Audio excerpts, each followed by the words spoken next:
C'est votre nouvelle émission Pascal Praud et vous. Pascal, vous recevez aujourd'hui l'ancien président de la République Nicolas Sarkozy. Son nouvel ouvrage Le temps des combats vient de paraître aux éditions Fayard. Le temps des combats, alors ça fait un malheur en librairie avec des chiffres qui sont d'ailleurs extrêmement importants parce que vous avez vendu près de 20 000 ouvrages en très peu de jours. Ce qui est étonnant, c'est que vous faites, j'allais dire, le service après-vente, vous vous baladez dans toute la France, vous allez au contact avec des files d'attente de gens qui attendent parfois des heures. Et vous signez avec un feutre et vous parlez, vous échangez avec tous ces gens. C'est vrai qu'il y a évidemment des gens qui ne vous aiment pas, mais vous avez vos fans. Et c'est ça qui n'est pas si fréquent, peut-être pour un homme politique. Bon, d'abord, il n'y a rien d'étonnant, parce que moi, j'écris pour partager. J'ai fait de la politique pour partager. Bon, pas pour rester... Mais il y a un rapport affectif. Très fort. Mais pourquoi qu'est-ce que c'est que le rapport s'il n'est pas affectif je veux dire, quels sont les liens s'ils ne sont pas affectifs? Et vous savez, il y a une expression que j'aime pas quand les gens disent « Je mets rien au-dessus de ma liberté ». Ah bon? Donc tu n'as pas créé de lien. Parce que le but de la vie, c'est pas d'être libre. C'est de créer des liens. Et chaque lien que l'on crée, on handicape sa liberté. Parce que la liberté, sa liberté, c'est de l'égoïsme. Vous avez handicapé votre liberté avec vos enfants, avec votre conjoint, votre conjointe, avec vos parents. On n'est pas seul. On crée des liens. Et le but de la vie, c'est d'avoir plein de liens. Donc plein de limites à sa liberté. Parce que chaque lien, c'est du bonheur, mais c'est de la liberté en moins. Donc si j'écris, c'est pour partager et pour rencontrer ceux à qui j'écris. Un livre sans lecteur, c'est rien. Un livre appartient autant à celui qui le lit qu'à celui qui l'écrit. Il y a 100 000 interprétations de mon livre. Le même nombre d'interprétations que nombre de lecteurs. Ces événements dont je parle, ils ne m'appartiennent pas. Ils appartiennent autant à Monsieur Dupont ou à Madame Durand qu'à moi. Et c'est pour ça que je le fais.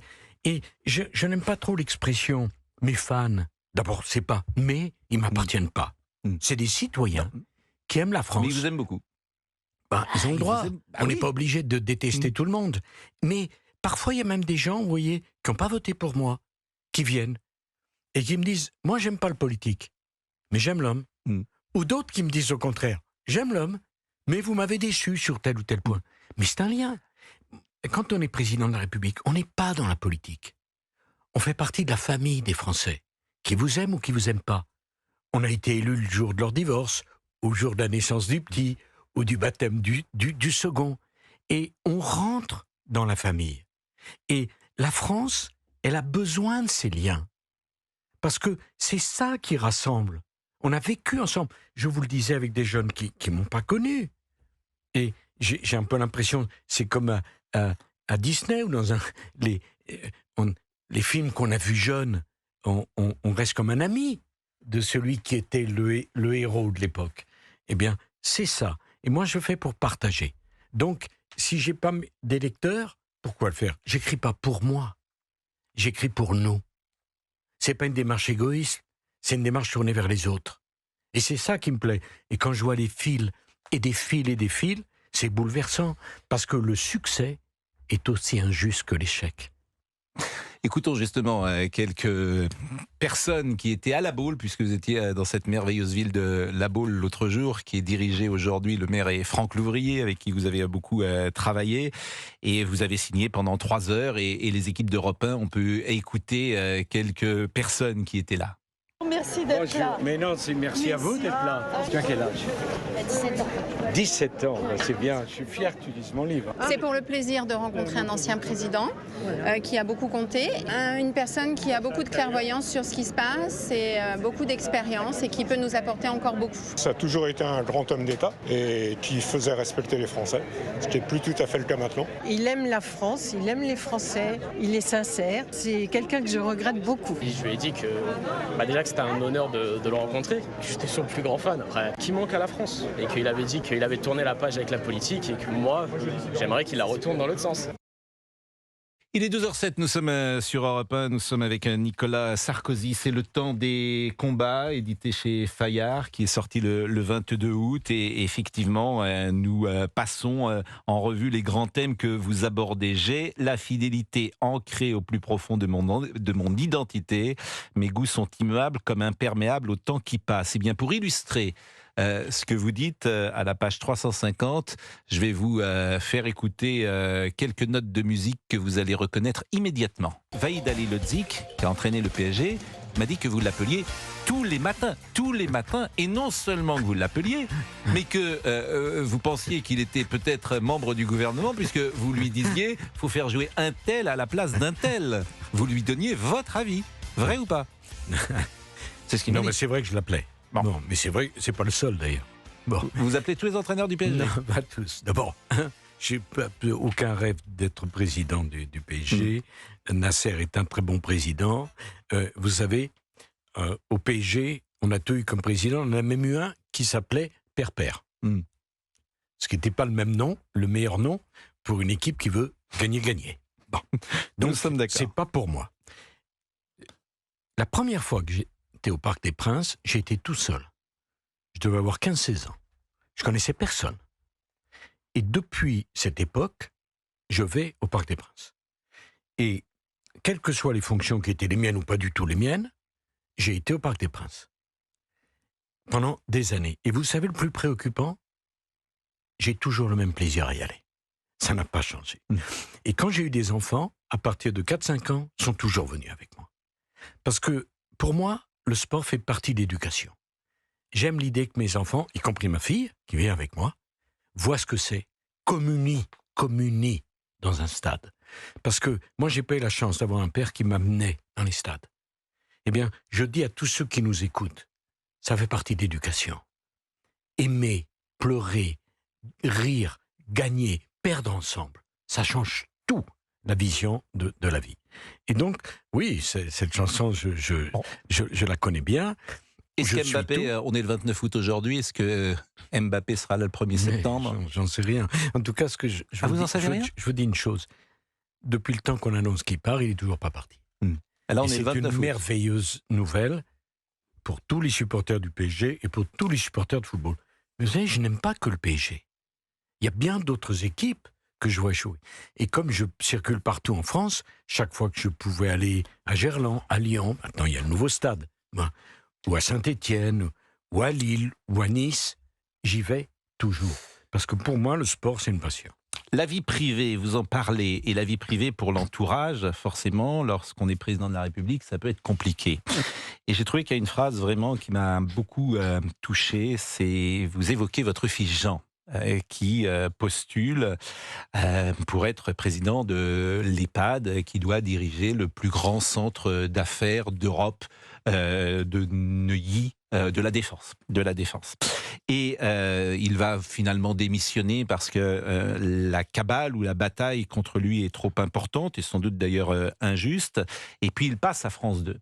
Au journal de France 2. Et vous écrivez cette phrase qui peut effectivement toucher les pères que nous sommes tous. J'étais tellement inquiet pour lui que je ne pus même pas regarder l'émission en direct. C'est vrai. C'est vrai, je l'ai regardé avec 4 jours de retard. C'était trop d'émotion pour moi. Et Jean avait été élu conseiller général de Neuilly, il avait été élu... Il y a eu une polémique, d'ailleurs due à ma faute, c'est moi qui aurais dû être plus prudent, et un certain nombre de gens s'en sont emparés avec une violence inouïe. Jean avait 22 ans à l'époque, et j'ai pas oublié ceux qui avaient fait ça. J'ai pas oublié non plus ceux qui avaient été très corrects, et parmi ceux-ci, il y a eu Julien Drey, qui était député socialiste, et qui a tranché par son courage. Vous voyez, parfois... Vous êtes surpris du courage de gens qui ne sont pas vos amis, mais qui se comportent humainement. Vous parlez évidemment de Carla Bruni. Carla savait qu'elle était enceinte. Cette nouvelle nous comblait. Cette grossesse tellement désirée s'était fait attendre. J'étais dans un état d'apesanteur, de félicité. Cet enfant venait couronner le miracle, mais en même temps, évidemment, il ne faut pas le dire, puisque vous tenez à garder le secret. Et vous dites, je ne voulais en aucun cas faire de la peine à ma mère. Je devais donc la mettre au courant. elle aurait été si triste d'apprendre la nouvelle par la presse.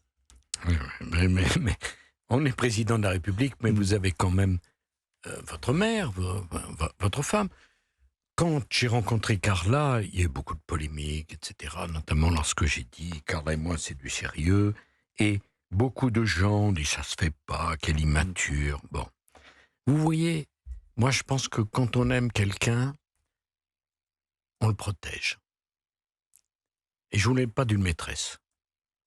Pas d'une maîtresse à l'Élysée. C'est pas la Maintenon ou la Dubarry. Hein. Donc c'est pas mon idée. Ça n'a rien à voir avec la bourgeoisie ou la droite. Si vous aimez quelqu'un, vous la protégez. Et donc, Carla et moi, on avait décidé de se marier très rapidement. Et les Français, c'est un peuple sentimental, la France. Chaque fois que c'est sincère, ils comprennent. Ils n'aiment pas la gaudriole. Quand il y a eu, au moment des obsèques de Mitterrand, ces deux familles, Mitterrand avait tellement aimé sa fille Mazarine. Les Français ont respecté. Carla a été adoptée comme première dame, le fameux voyage d'État en Angleterre. C'était 1 mois après notre mariage. Carla a été adoptée immédiatement. Elle a fait d'ailleurs elle a représenté la France magnifiquement. Bon, moi je voulais pas d'une rue du Cirque. Je voulais pas de photos volées. Alors la rue du Cirque... Non mais peu importe, mais je voulais pas de photos volées. Je voulais pas de ça.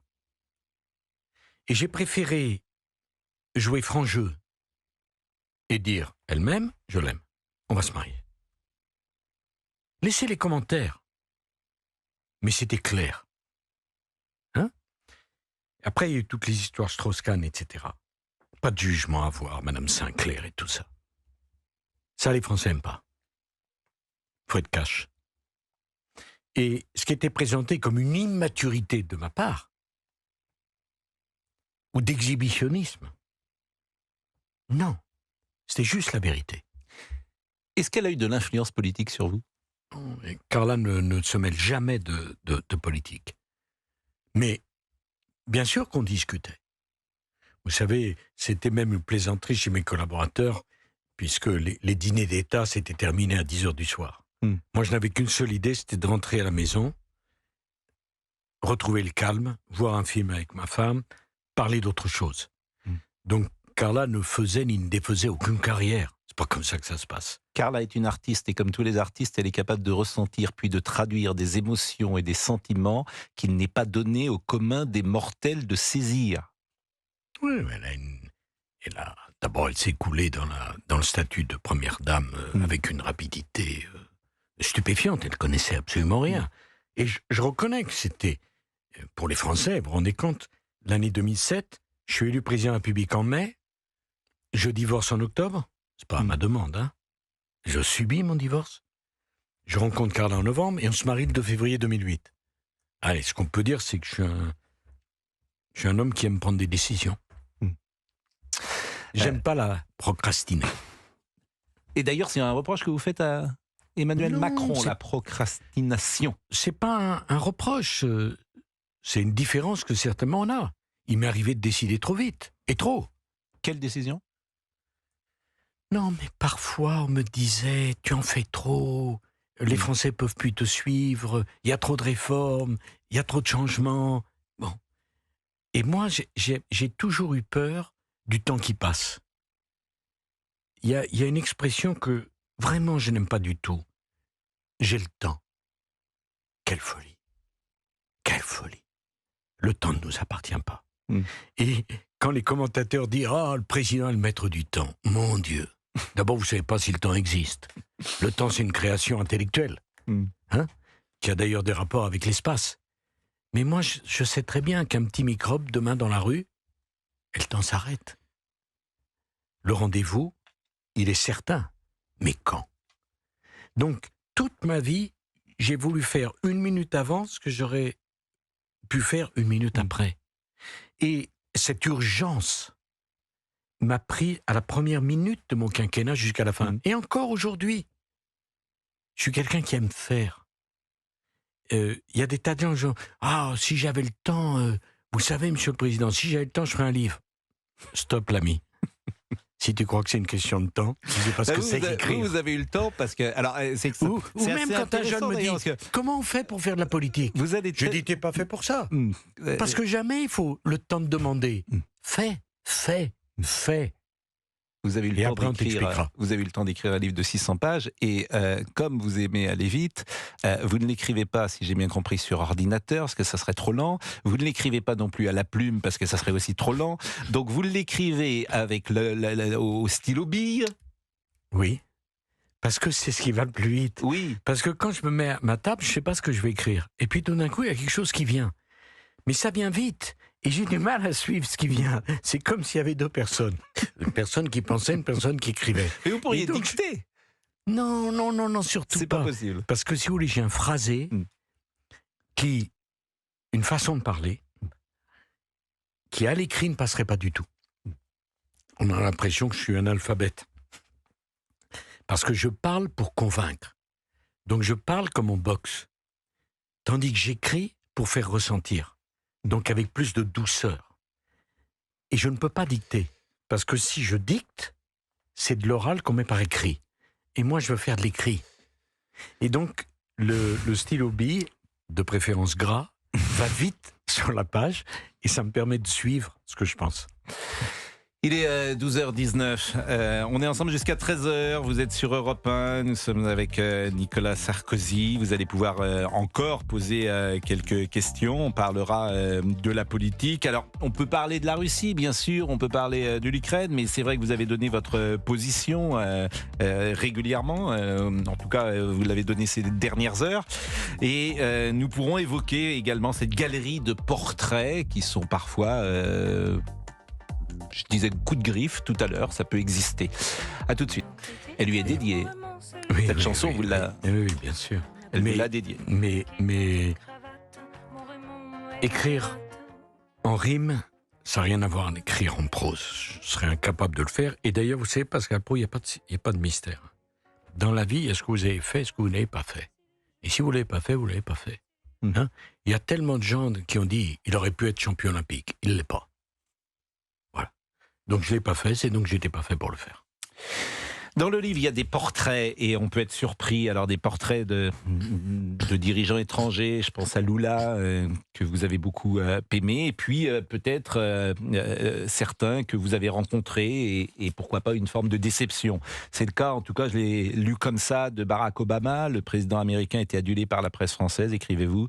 En fait, il est de tempérament assez froid, introverti et ne manifeste qu'un intérêt assez modéré pour tous ceux qui l'entourent. Et vous y voyez aussi un manque peut-être de courage politique.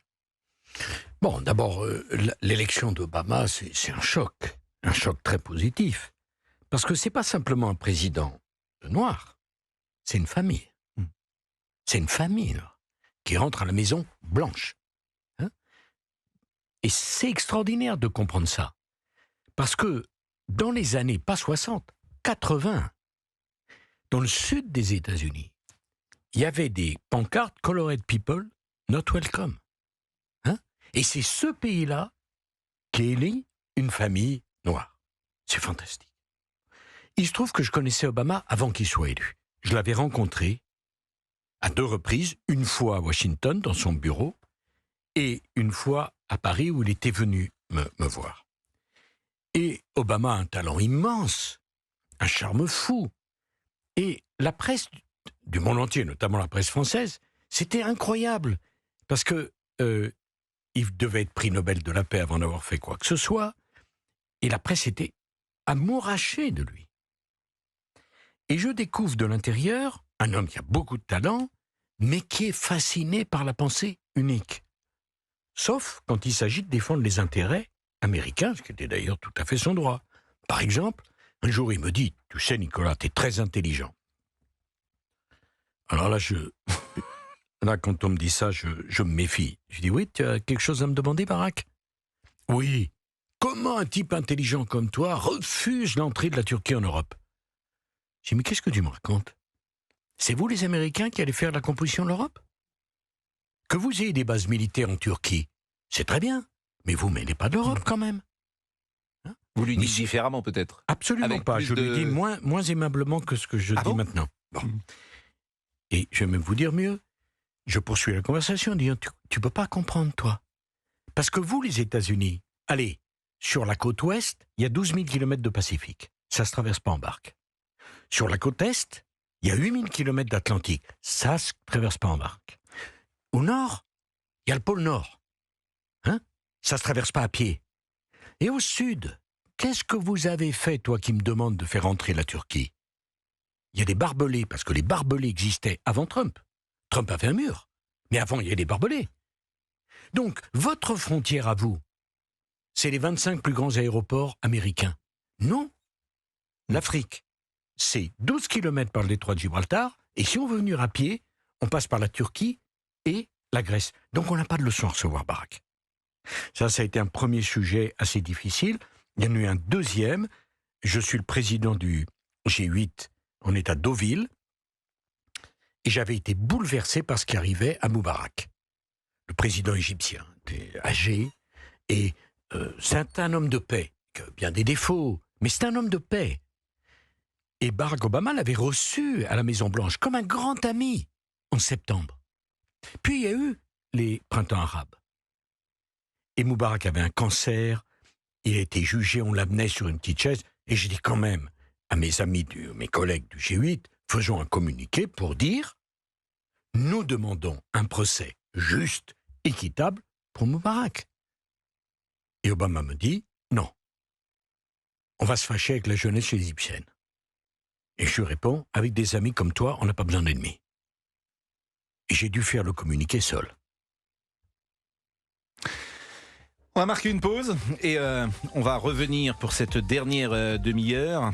On parlera d'un sujet que j'ai trouvé extrêmement intéressant, l'analyse que vous faites du Conseil d'État et du Conseil constitutionnel, avec une phrase très forte en disant qu'aujourd'hui un gouvernement français, un chef d'État français, au fond, ne peut pas décider avec les institutions européennes, ne peut pas décider pour son propre pays ce qu'il souhaiterait décider. C'est peut-être une des choses les plus importantes aussi à retenir de ce livre. À tout de suite. Et je vais demander à Roch de me pardonner parce qu'il attend depuis très longtemps et on devait écouter depuis quelques instants, de longues minutes même, votre question. Ça fait 45 minutes, je crois, que vous êtes avec nous, Roch. Oui, c'est ça. Vous excuserez auprès de ma femme qui parle les enfants pendant ce temps. Non, je rigole. C'est une boutade. Bon, d'abord, est-ce que vous êtes, j'allais dire, un électeur de Nicolas Sarkozy ou est-ce que vous avez été quelqu'un qui n'a pas voté pour lui à l'élection présidentielle de 2007 et 2012 ? Alors, j'ai jamais eu l'âge de voter pour Nicolas Sarkozy. Je pense que je ne l'aurais pas fait. Cependant, j'apprécie énormément le personnage parce que vous avez un charisme incontestable, Monsieur le Président. En revanche, il me semble que votre bilan politique est assez décevant, surtout égard au discours de campagne de 2007. Même si j'étais petit, j'écoutais déjà les meetings politiques. Et ne regrettez-vous pas d'avoir diabolisé l'UFN et le RN? Et du coup, et c'est surtout ça que je veux dire au final, les idées que défend ce parti, puisqu'à vous écouter et à vous lire aujourd'hui, vous dites aussi qu'il faut drastiquement réduire l'immigration, restaurer l'autorité, rétablir la sécurité, etc. Et c'est justement tout ce que ce parti défend depuis 50 ans. Et je prendrai juste un petit exemple pour illustrer ma question. Ça n'a pas tout à savoir, mais vu que vous êtes un ancien politique, je vous pose la question. Je suis assez proche de la famille d'Artois. Je ne sais pas si vous vous souvenez de l'affaire la pauvre Victorine qui avait été assassinée. Son assassin avait été condamné déjà 10 fois à 25 ans. Est-ce qu'il est vraiment impossible pour des hommes politiques de mettre hors d'état de nuire des multirécidivistes comme cet individu ? Bon, alors, si vous le permettez, on commence par votre dernière question, Roch. C'est vrai, je ne veux pas être polémique dans ma question, vous entendez bien le sens de ma question. D'abord, vous avez le droit, hein. Vous avez parfaitement le droit d'être en désaccord. Ça s'appelle la démocratie. Sur la dernière question, vous savez, j'ai fait les fichiers des empreintes génétiques qui permettent aujourd'hui d'arrêter un criminel sexuel sur 2. Mais lorsque j'étais président de la République, j'ai créé une nouvelle notion juridique, la peine de sûreté. Parce que les criminels sexuels, ils recommencent. Le taux de récidive est pas loin de 100%. Et donc j'avais fait voter un texte au terme duquel vous commettez un crime sexuel, vous avez une punition, mais c'est pas pour autant qu'à la fin de la peine, vous êtes libéré. J'avais créé une peine de sûreté qui permettait d'envisager de maintenir en détention des criminels sexuels qui avaient purgé leur peine, mais qui étaient encore dangereux. Ça avait été un charivari, Roch, vous ne pouvez pas imaginer, y compris avec M. Badinter, qui m'avait accusé de tous les maux. Et la première décision de M. Hollande a été de supprimer cette peine de sûreté. Donc, Roch, vous avez raison, je n'ai pas tout réussi, il y a des tas de choses où j'ai dû vous décevoir, mais pas là-dessus. Parce que moi, j'aurais bien continué à être président de la République, hein, et si j'avais continué, cette peine de sûreté, elle serait restée. L'autre question qu'il pose, c'est au fond de dire à la droite, elle a oublié le RPR des années 80. C'est ça que j'entends. Que le RPR des années 80 était plus à droite et qu'il a fallu absolument se démarquer de Jean-Marie Le Pen et que, à force de se démarquer de Jean-Marie Le Pen, elle en a perdu parfois une forme d'identité de droite. C'est ça que j'entends parfois chez les électeurs du RPR ou de la droite. Écoutez, le RPR des années 80, je l'ai connu, j'y étais. Hein, de quelle période parlons-nous, hein? Si c'est la période du libéralisme, bon. Ça, c'est 86. Oui, c'est les années 80, 86, à ma connaissance. Oui. Bon, j'ai cité 80 parce que c'est 80. Mais il y a ces fameuses assises. Et si c'est 79, la liste DIF aux européennes, c'est pas non plus bon. Moi, Roch, je vous réponds très franchement. Hein, j'ai reçu plusieurs fois M. Le Pen père et Mme Le Pen fille. Parce que là-bas, chez eux, là, on peut y aller de père en fille. Moi, je n'avais pas le droit d'avoir mon fils qui était conseiller général, mais chez eux, la petite entreprise familiale, on se la passe de l'un à l'autre. Ça gêne pas. Il n'y a pas de problème là-dessus. Je vais même vous rappeler quelque chose. Ma première élection en 1984, comme conseiller général, j'ai Marie-Caroline Le Pen contre moi. Mais je les ai toujours reçus. Parce que je déteste la diabolisation. La mienne, comme celle des autres. Et je trouve absurde qu'on dise que le Rassemblement national n'est pas dans l'arc républicain. Un parti qui présente des élus à toutes les élections, dans toutes les circonscriptions, il est dans l'arc républicain. Sinon, la République l'empêcherait de présenter des candidats. Ils ont maintenant 100 députés, un peu moins. Bon. Mais alliance impossible, selon vous, toujours, alors que certains mais je vais vous expliquer. Aimeraient à droite, la réunion des droites. Je veux répondre à Roch. Mais Roch, en 2012, Madame Le Pen fait le choix de Hollande. Madame Le Pen, entre Hollande et moi, a choisi Hollande. Et Hollande est bien content. C'est bien beau de donner des leçons, mais il faut s'apprêter à en recevoir. Madame Le Pen refuse de dire qu'elle vote pour moi. Elle veut la victoire d'Hollande, parce que la victoire d'Hollande fait disparaître la droite républicaine et permet au Rassemblement national d'espérer gagner. Mais regardez ce qui s'est passé en Espagne.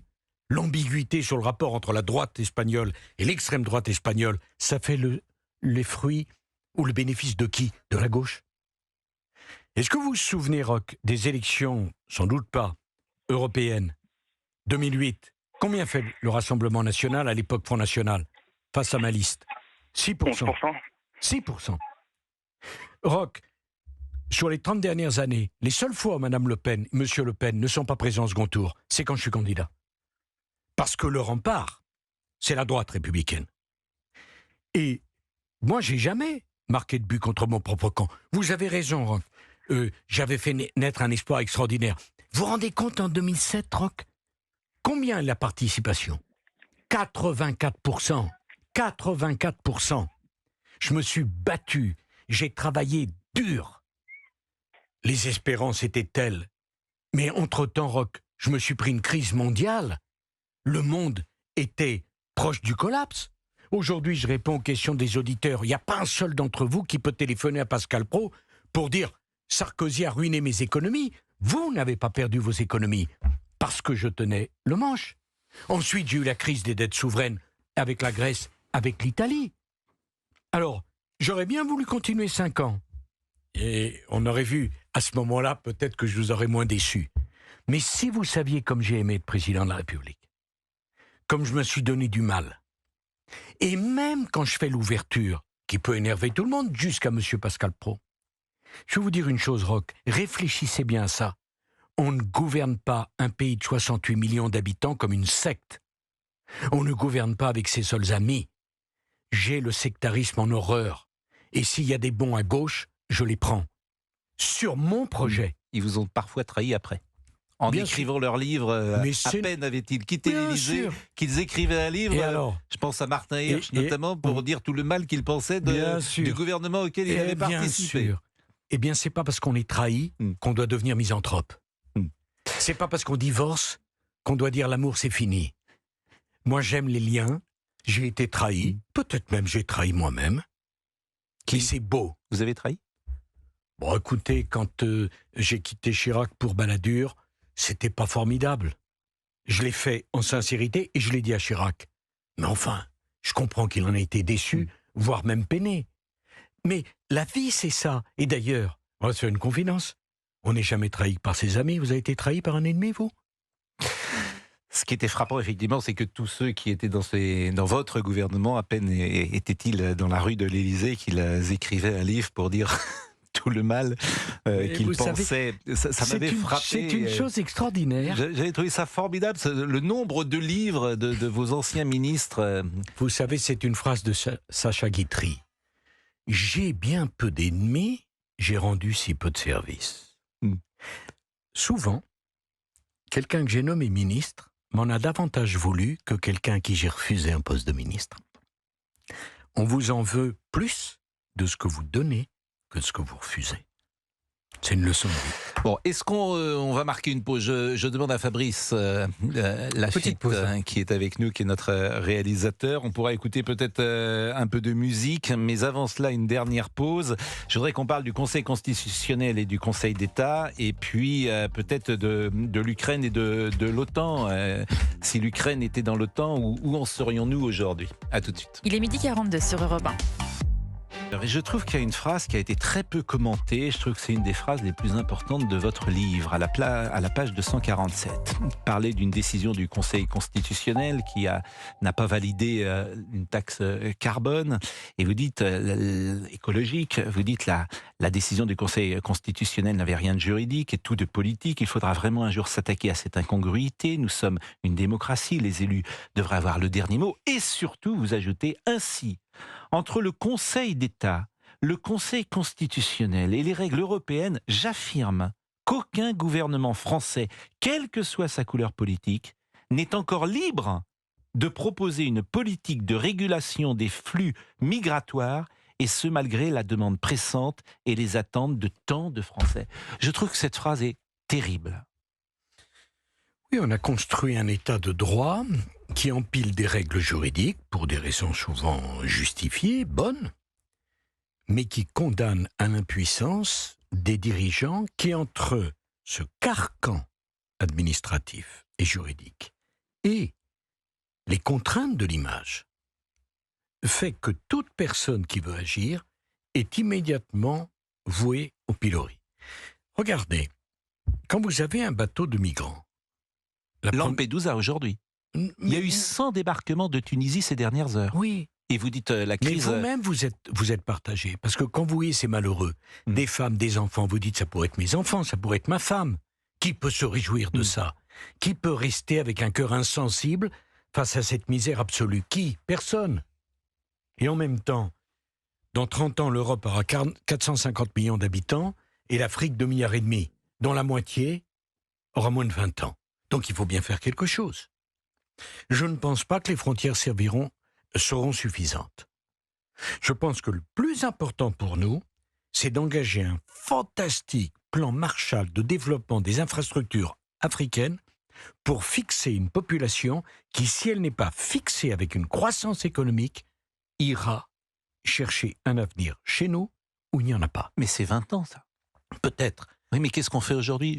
On fait Lampedusa. Alors, pour moi, le plus important serait de faire une réunion des chefs d'État européens et africains autour du développement des infrastructures économiques de l'Afrique pour que l'Afrique trouve le moyen de fixer sa population. Sinon, nous allons au-devant d'un drame. Je vous dis, Pascal Praud, la crise migratoire n'a pas commencé. Non, mais vous le dites souvent, est à venir. Mais ce que vous proposez, c'est 20 ans ou 10 ans. Et aujourd'hui, vous avez une immigration massive. Alors, qu'est-ce qu'on fait ? Je pense Madame Mélanie ne réussit pas. Mais elle ne peut pas toute seule de toute manière. Je pense à autre chose. Je crois que dorénavant, il faut traiter les dossiers de demande de migration sur le continent africain et non pas après avoir traversé la Méditerranée. Une fois que la Méditerranée est traversée, que les gens ont risqué leur vie, vous ne pouvez pas les faire repartir.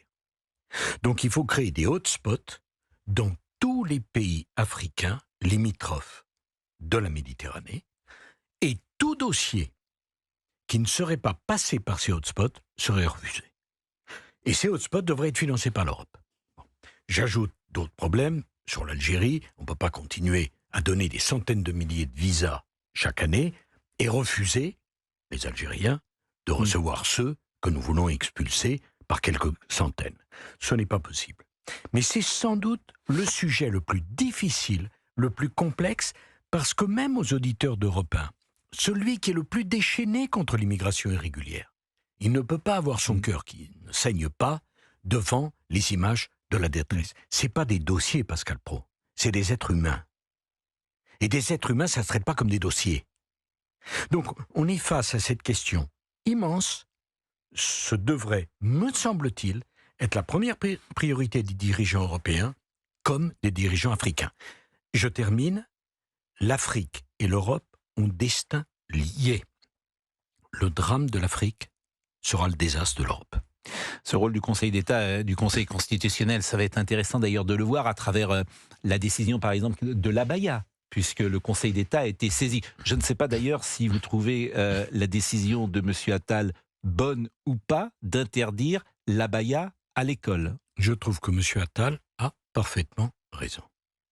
Et qu'en la matière, son prédécesseur avait fait quelque chose d'hallucinant en laissant au proviseur le soin d'analyser abaya par abaya les intentions politiques ou non de la personne qui portait l'abaya. Ce qui mettait les proviseurs ou les chefs d'établissement dans une situation impossible. Mais le Conseil d'État, on verra ce qu'il décidera. Fondement juridique. On verra ce qu'il décidera. Est-ce que c'est un vêtement religieux ?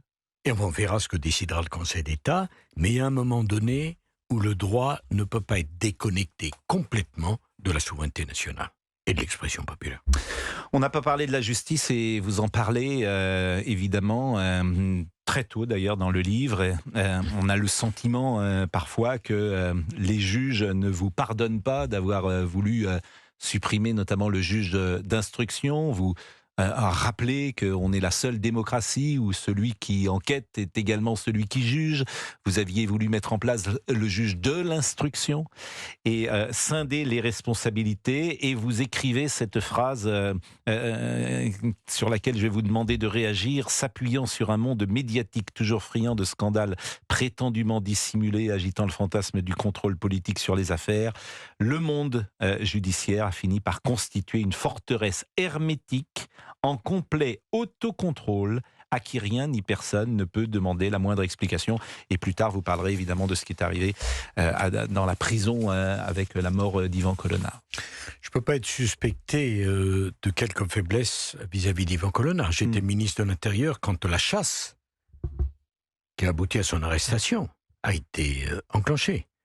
Mais Colonna, qui a commis un crime abominable, a été condamné à la prison, pas à être assassiné.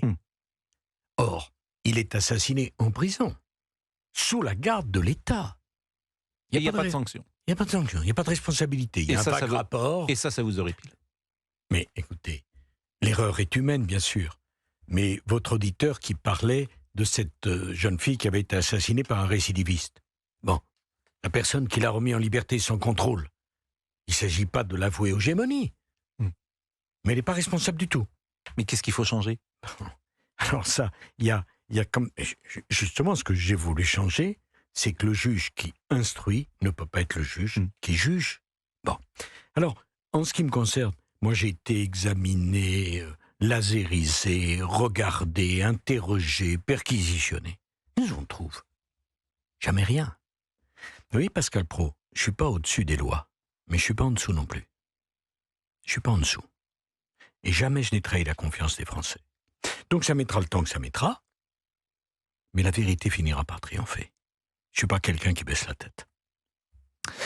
On va terminer cette émission par quelque chose peut-être de plus léger. Nous allons parler de vos rapports avec les médias. Je ne sais pas si c'est forcément plus léger, mais ils n'ont pas toujours été faciles. Et une personnalité bien connue dans le monde du sport avait lancé cette célèbre phrase. On va l'écouter, c'était en 2011 et vous allez me dire si vous vous en souvenez. Marc, est-ce que tu penses toujours que vous pouvez être champion du monde ? Tu m'emmerdes avec ta question. D'accord ? On vient d'en prendre 40, donc elle est tordue. Je l'ai dit, j'ai dit on va penser à la qualification. Ça te va comme ça ? Tu m'emmerdes avec ta question. Vous savez qui parle ? C'est Marc Lièvremont et il était sélectionneur du 15 de France. Il avait lancé cette phrase mythique à un journaliste après une défaite face aux All Blacks en Coupe du Monde. Et Marc Lièvremont, il s'est confié à Manon Fossat pour Europe 1 dans la série podcast Les Géants du rugby qui sera lancée jeudi sur notre antenne. Et apparemment, vous aviez aimé cette réplique. Écoutez. J'ai eu, dans les jours qui ont suivi, un appel du président de la République de l'époque, M. Nicolas Sarkozy, qui m'a appelé en me disant « Mais vous ne pouvez pas imaginer le nombre de fois où j'ai envie de répondre comme vous à des journalistes. » Et il m'avait fait tellement plaisir. Donc, c'était assez surréaliste et en même temps assez drôle. Ce qui nous permet de parler quand même des médias. Parce que vous avez été interrogé, nous sommes ici sur Europe 1, et c'est Arnaud Lagardère qui est le propriétaire d'Europe 1, comme il l'est également du journal du dimanche. Et on a vu effectivement ces derniers jours une campagne se mettre en place pour regretter que Geoffroy Lejeune dirige le journal du dimanche. Et d'une manière générale, la presse, effectivement, n'a pas forcément été tendre toujours avec vous, parce qu'elle est plutôt à gauche qu'à droite, on peut le dire comme ça ? Non, bien sûr, vous savez, la différence entre un journal de droite et un journal de gauche est très simple. Dans un journal de droite, la moitié des journalistes sont de gauche. Dans un journal de gauche, 100% des journalistes sont de gauche. Parlez du JDD. J'ai un souvenir, un très beau souvenir. JDD, c'est pas un journal engagé. Hein ? En 2007, ils font un vote dans la rédaction pour savoir qui choisit entre Ségolène Royal et Nicolas Sarkozy. 100% des journalistes votent Ségolène Royal. Il n'y a pas un commentateur qui dit « Oh là là !» Et la diversité, et l'équilibre, et la démocratie. Vous avez une explication ? Pourquoi les journalistes pensent à gauche ? Oui, j'ai tout à fait d'explication. C'est les gens de gauche pensent qu'ils ont la vérité. Donc tous ceux qui ne pensent pas comme eux sont en dehors du domaine de la raison. Oui, mais pourquoi les journalistes ? Pourquoi seraient-ils tous à gauche ? Mais parce que c'est un problème d'image. Il y a beaucoup de gens, vous comprenez, j'ai le cœur à gauche, je veux mon image, je veux être sympathique. Il y a eu une dépêche à l'époque où j'étais président de la République qui s'intitulait, dépêche AFP, François Hollande l'ami des journalistes. Et dans la dépêche, le rédacteur, le pauvre, expliquait, il est fantastique, il dévore la presse, vous ne le verrez jamais lire un livre. Pour lui, c'est un compliment. C'est un compliment. Bon. Et quand vous avez un journaliste qui n'est pas de gauche, il vous interroge rudement, mais jamais il va dire qu'il est de droite. Vous avez encore des gens qui disent « Ah, mon père, tu sais, était communiste. » Vous vous rendez compte, communiste ? Les communistes, c'est partout dans le monde des dizaines, des centaines de millions de crimes. Vous connaissez, vous, des gens qui disent « Oh, mon grand-père était nazi. » Bon, on peut dire « Mon grand-père est communiste. » C'est inouï. On dit « Il faut déboulonner les statues. » Quand je passe boulevard Saint-Germain, moi, et que je vois la statue de Danton, Robespierre, Marat, des fous, des assassins, qui se sont exterminés les uns aux autres. Connaissez cette phrase extraordinaire, on est en 1793, Robespierre qui a fait exterminer tout le monde, vient pour demander les pleins pouvoirs à la Convention, et il tousse, et un député se lève, le pointe du doigt et dit « C'est le sang de Danton qui l'étouffe. » Eh bien, il y a la statue de Danton. Personne ne la remet en cause. La Commune de Paris, j'ai vu que la mairie de Paris faisait des figurines à l'effigie de la Commune de Paris. Vous savez ce que c'est, la Commune de Paris ? Paris était entouré par les Prussiens. Ils ont mis le feu au Louvre. C'est ces gens-là qu'il faut admirer ? Eh bien, décidément, je ne suis pas d'accord. Monsieur le Président, il est 12h57. On ne va pas vous retenir jusqu'à 14h, ce ne serait pas raisonnable. Mais je tiens à dire qu'on a vécu un moment formidable. Merci, en vous écoutant avec les auditeurs d'Europe 1. On a pu parler de toutes les actualités, de choses plus personnelles. Et c'est ça qui existe aussi dans ce livre, Le temps des combats. Céline Géraud, que vous connaissez. Oui, on a longtemps parlé championne extraordinaire de judo. Oui, absolument. On a parlé des Jeux de 72 auxquels a assisté le président de la République. Vous savez, en 72, c'est le démarrage. Non, c'est Munich. Munich, ah oui, c'est Munich. Bien sûr. C'est extraordinaire, 72. C'est le démarrage de l'aventure du judo. Voilà. 3 médailles. Oui, bien sûr. 3 médailles de bronze. Rondani, mi-lourd, Koch en moyen et Mounier en léger. Et ben voilà, on va pouvoir faire un quiz. Sur Rippon, c'est un aigle qui faisait à genoux. Pardon, voilà. Sapporo, c'était les Jeux d'hiver. Mais alors, vous dites notre championne de judoka. Et je me souviens que quand Jacques Chaban-Delmas venait à TF1 et qu'il croisait Jean-Michel Bello, qui était journaliste, il disait notre champion perchiste est avec nous. Oui, on reste toujours judoka. Bon, Céline, on va pas parler de judo, mais le tiens. 13-14, 13 Europe 1, 13h tous les jours. Évidemment, un journal complet. On décryptera bien sûr les propos du président Nicolas Sarkozy. On parlera aussi de la qualité de l'air, qui est terrible au niveau mondial, et de la taxe foncière qui, vous le savez, va s'envoler cette année pour 18 millions de ménages quand même. Bon, d'abord merci, vraiment, je vous remercie grandement. Donna Vidal-Revel et toute l'équipe d'Europe 1 se joint à moi pour vous remercier. Bon, Mbappé, c'est la dernière chose. Vous m'avez dit tout à l'heure qu'il n'était pas parti. Mais est-ce qu'il sera là le 1er septembre? Oui ou non? J'en suis sûr. Bon. Et vous avez vu le dernier match? Ah oui, avec ce jeune de 17 ans, remarquable. Quel Zaïre Emery. Oui. Merci vraiment, Monsieur le Président, d'avoir été avec nous. Merci à Géraldine, bien sûr. Merci aux auditeurs. Merci à Monsieur Olivier Guénec qui était avec nous, à notre ami réalisateur Lafitte qui était là également. Et je vous laisse en compagnie de Céline. À demain.